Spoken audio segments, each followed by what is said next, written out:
Did you know George Floyd had a white sister? I didn't know George Floyd had a white sister. But apparently George Floyd had a white sister. And her name was Renee Good. And she was down with the struggle, man. She was down with the struggle. Well, I emphasize the word was until she got shot by this ICE officer in Minneapolis. So welcome back to the channel, Culture Confederacy. Here it's early Sunday morning. Happy Sunday, everybody. Doing this on my downtime at work. Doing it in the back office. It's a lot quieter here. And thank you again for watching and subscribing if you've been with me for a while. But if you're new, the way I do this channel, and trust me, folks, I have tried to do this channel every which way till Sunday. I've tried to stand in front of the camera, use different lighting, do it in my bedroom, do it in my bathroom, you name it. And it just never works out. So this seems to be the best way to do the channel. So it's you, me, my smartphone. You get a still shot. We talk about the news of the day. Anything goes. We might cover history, culture, you name it. But that's what the channel's about. So I don't do good, as I said, in front of the camera. That's why I do the channel this way. Wish it could be more, but that's the way it is. So let's get to this. This is over at I-24 News. Of course, the I in I-24 means I'm the most important person because I'm bringing you the news over at I-24 News because I care about you. Uh-huh. So they have an article here. Thousands protest across U.S. over a fatal ICE shooting in Minneapolis. Crowds also gathered outside federal buildings in Los Angeles, Austin, New York, El Paso, Washington, D.C., Boston, and other major cities. They've got a picture here of these protesters with a flag that says F Trump and Save Democracy. And I said before, there is a solution to this. There is a very easy solution to this. That is, you bring everything back to the states. Let the states, individual states, handle immigration. Meet the government halfway.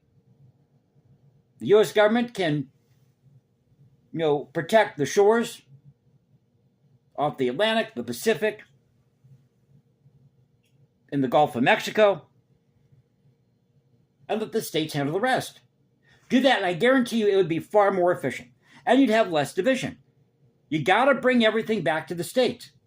Remember, now I just wrote an article over at Substack about this. Title of the article, Minneapolis ICE shooting versus state sovereignty. Or Minnesota ICE shooting versus state sovereignty. And it's actually a response to this article over at National Review by Charles C.W. Cook, who's telling people how not to think about this ICE shooting in Minneapolis or in Minnesota.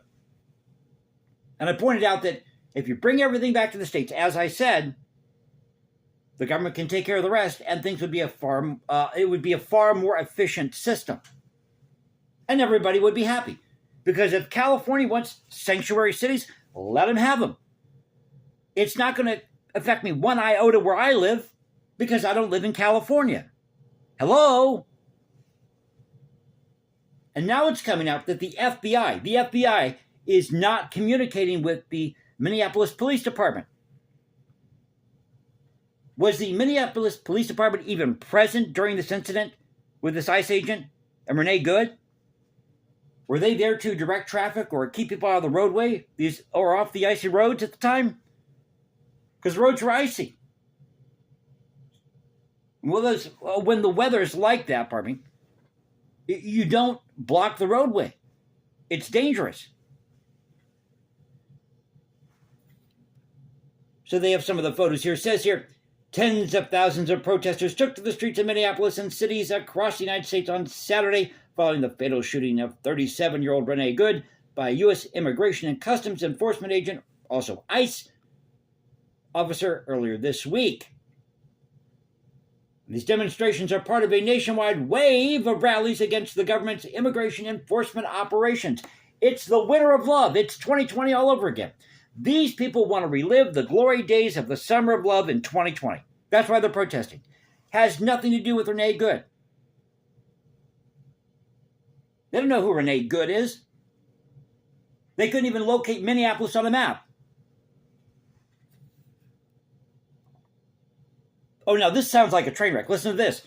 Led by indigenous Mexican dancers, whatever the hell that means, protesters chanted Good's name and slogans, including abolish ICE and no justice, no peace. There we go. The winter of love, 2020. It's 2020 all over again.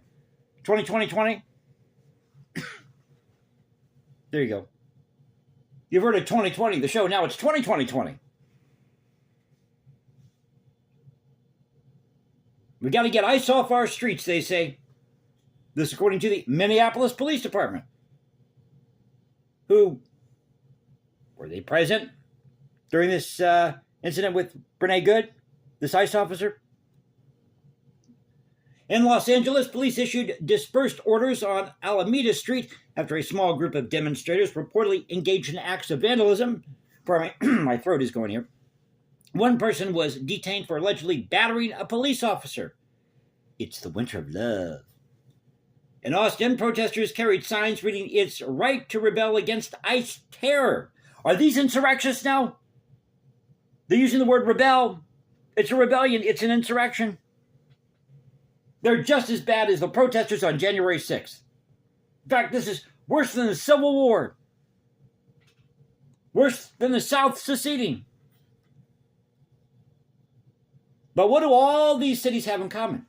They're all ultra-left enclaves. So I'm not surprised that you have tens upon thousands upon possibly millions of people protesting in Austin, Los Angeles, New York, Minneapolis, Atlanta, you name the city, when none of them ever met Renee Good, and they wouldn't be able to, as I said, locate Minneapolis on the map. So tell me what you think in the comments section below. Hope you enjoyed the video. If you did, you know what to do. You can follow me at Instagram at Jason197711. Find me on Substack, where you can find that article where I respond back to Charles C.W. Cook's article over at National Review.